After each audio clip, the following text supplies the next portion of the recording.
My girlfriend posted, "Ugh, stuck with boring boyfriend tonight" on her story. I commented, "Not anymore." Then I booked myself a weekend getaway and left her car keys on the counter. She was blowing up my phone before I reached the airport. I, 29 male, was sitting on our couch Friday night, scrolling through Instagram, while Natalie, 27, got ready in the bathroom. We'd been together for 2 years, living together for 6 months. The plan was simple: dinner at this new sushi place, then maybe catch a movie. I was actually excited. Work had been brutal all week, and I just wanted to unwind with my girlfriend. Then I saw her story. "Ugh, stuck with boring boyfriend tonight? Someone save me." Tagged at our apartment, posted 3 minutes ago while she was literally in the next room. I stared at my phone. Read it again. Boring boyfriend. Someone save me. 2 years. I'd supported her through her career change, helped her move 3 times, introduced her to my industry connections that got her current job. And I was boring? Someone she was stuck with? The bathroom door opened. She came out looking gorgeous as always. "Ready to go, babe?" I looked at her, then at my phone, then back at her. "Actually, change of plans," I commented on her story. "Not anymore." Her phone buzzed immediately. She grabbed it, and I watched her face go from confusion to panic. "Babe, what? I'm boring, right? You're stuck with me?" "It was just a joke. My friends and I always..." "Cool joke." I stood up. "Here's another one. I'm leaving." See, here's what Natalie didn't know. My buddy Devin had been planning a guy's weekend to his lake house. I'd turned it down because Natalie had complained last time about me abandoning her for a weekend. But suddenly, a weekend away sounded perfect. I grabbed my phone and texted Devin, "Still room for one more this weekend?" "Hell yeah, flight leaves at 10 p.m. I'll add you to the reservation." Natalie was following me to the bedroom. "Where are you going?" "We have dinner reservations." "You should probably find someone less boring to take." I threw clothes into my gym bag. She was getting increasingly agitated. "You're seriously upset about a stupid Instagram story? That's so immature." "Immature? You publicly humiliated me while I was sitting 10 feet away." "It's not public, it's just my close friends." "Your close friends list has 200 people on it, Natalie." Her car keys were on my keychain. I'd been using her car all week since mine was in the shop. I walked to the kitchen counter and deliberately placed them down. "Wait, you have my car?"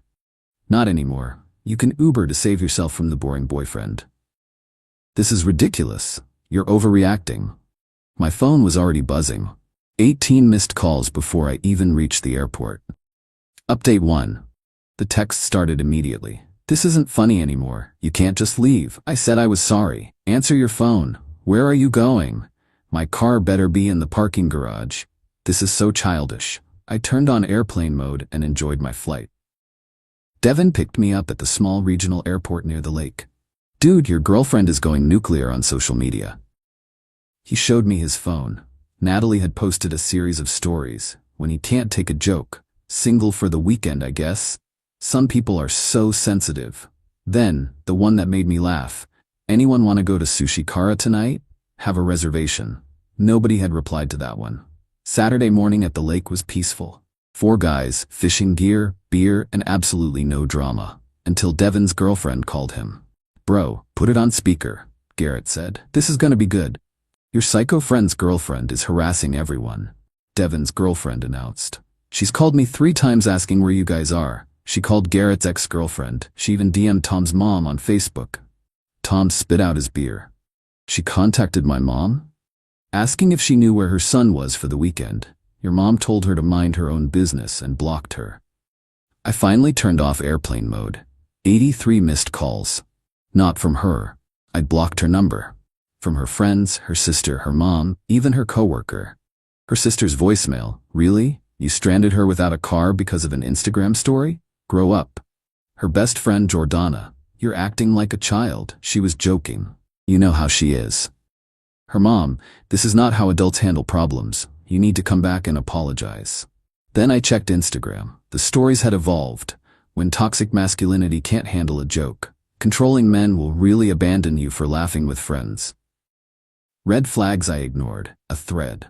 The thread was wild. Apparently I was emotionally abusive for leaving, financially controlling for taking my car, manipulative for existing, Jealous of her friendships, threatened by her success. The comments were mixed though. Some of her friends were eating it up, but others were questioning the narrative. Wait, what did you post about him? Why did he leave exactly? This seems like there's more to the story. One brave soul commented, "Didn't you post that you were stuck with your boring boyfriend? That's kind of mean." Natalie had deleted that comment quick. Update 2, Saturday afternoon, things escalated. She figured out where I was. Not hard. Devin had posted a picture of the lake house months ago and tagged the location. She convinced her friend Jordana to drive her the 3 hours to the lake. We were on the dock when we heard the car pulling up. Tom looked at me. "Is that?" "Yep." She stormed down to the dock like she was in a movie. Full makeup, sundress, heels completely inappropriate for a wooden dock. "We need to talk. Now." "We really don't. You abandoned me. Without a car, I had to miss my Saturday morning yoga class." Garrett snorted. "The tragedy." She spun on him. "This doesn't involve you." "You came to our weekend trip, so yeah, it does," Devin said.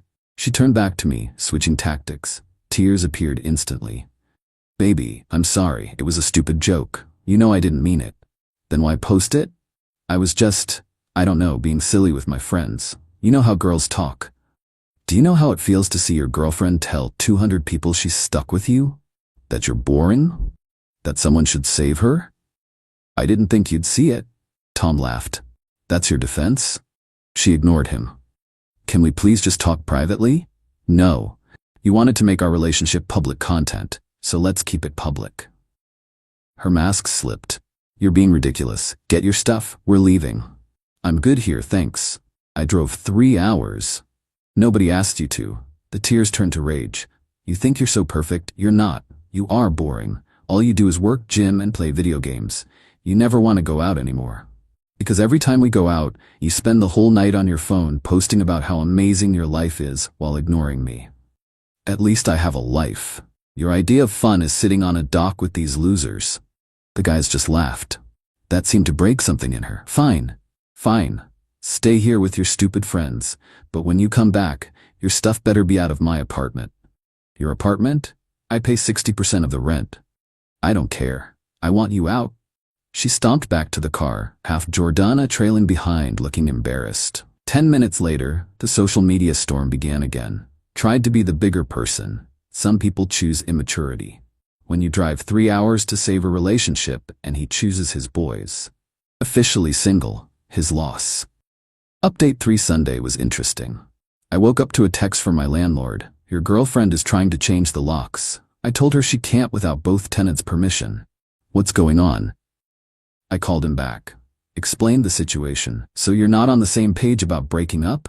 "She told me to move out. I'm just honoring her wishes." "Well, she can't change the locks, and if she wants you off the lease, she needs to qualify for the apartment solo. Her income alone doesn't meet the requirement." "I know." He laughed. "Got it. Give me a heads up if you need anything."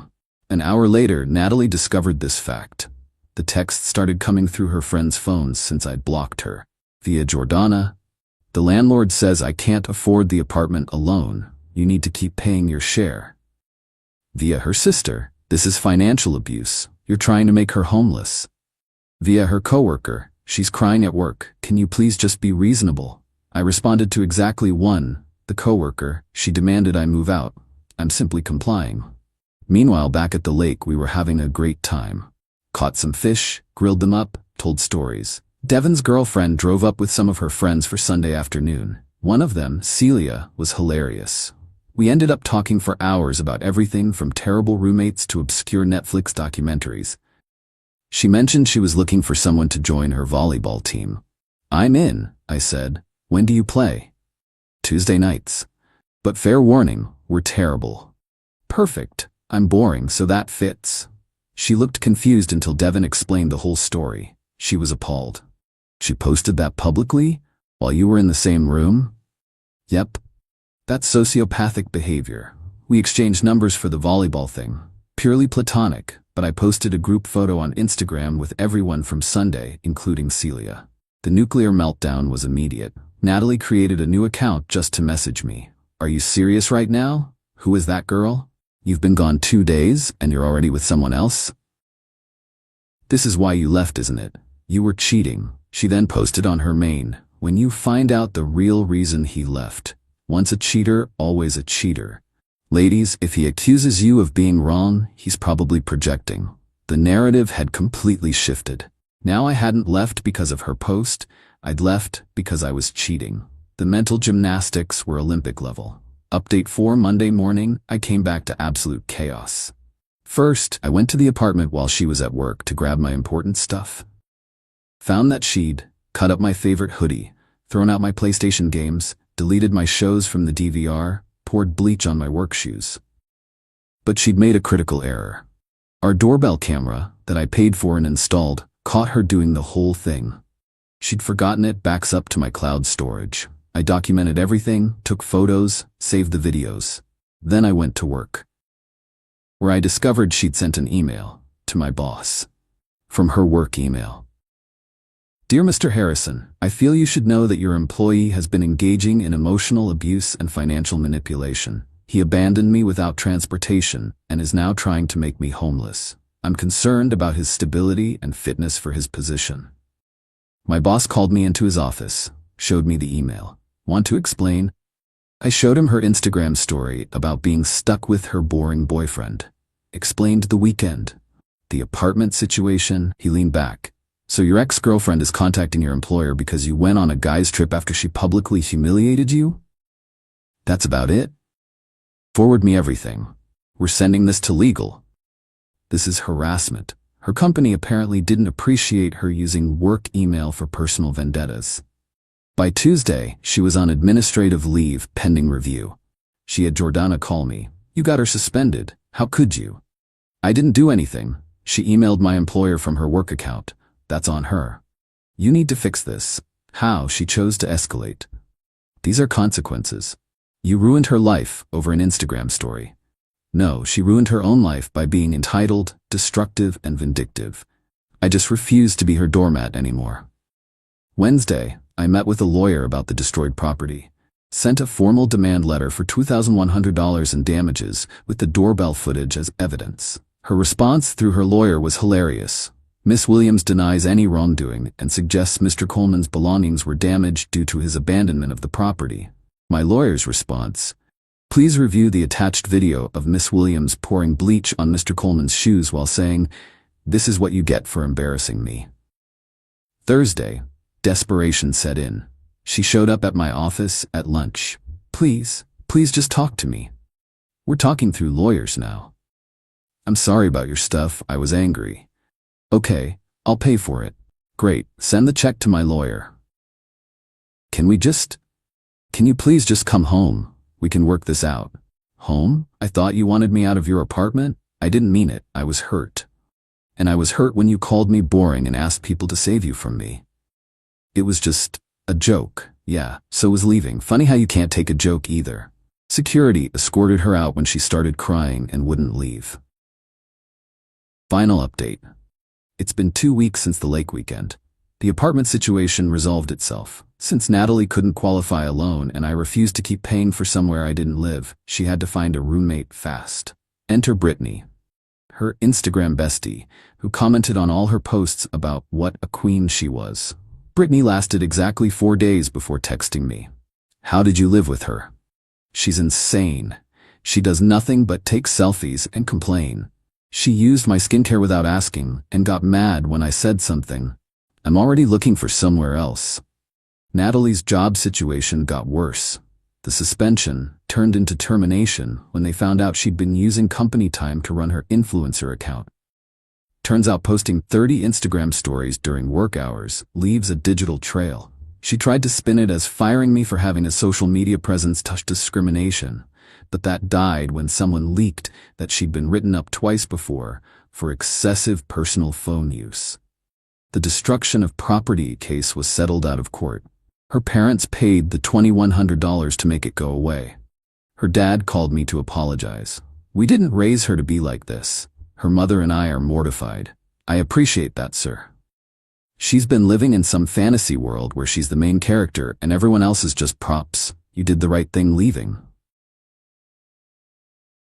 The smear campaign backfired spectacularly. She kept changing her story. First I was boring, Then I was controlling. Then I was cheating. Then I was abusive. Then I was trying to make her homeless. People started noticing the inconsistencies. Comments like, "Which one is it?" and "This story changes daily" started appearing. Someone even made a TikTok about it. POV, watching someone's ex change the narrative every 12 hours, with screenshots of all her contradictory posts. It went semi-viral. Last I heard through mutual friends, she moved back with her parents, lost most of her real friends who got tired of the drama, is trying to become a relationship coach on Instagram. The irony. Posted about learning to love yourself after narcissistic abuse. More irony. Still posts stories about her healing journey to her steadily declining follower count. As for me, I got my own apartment, a nice one-bedroom closer to work, no roommates, no drama, just peace. Joined Celia's volleyball team. We're terrible but have a blast. Still have guys' weekends at the lake once a month. Started dating again but taking it slow. First question I ask, what's your relationship with social media? Red flag detector activated. The whole experience taught me something valuable. When someone shows you who they are through their actions, whether it's posting that you're boring while sitting in the next room or destroying your property when you stand up for yourself, believe them. Also learn that being boring is underrated. I'll take boring over whatever exhausting performance Natalie was putting on any day.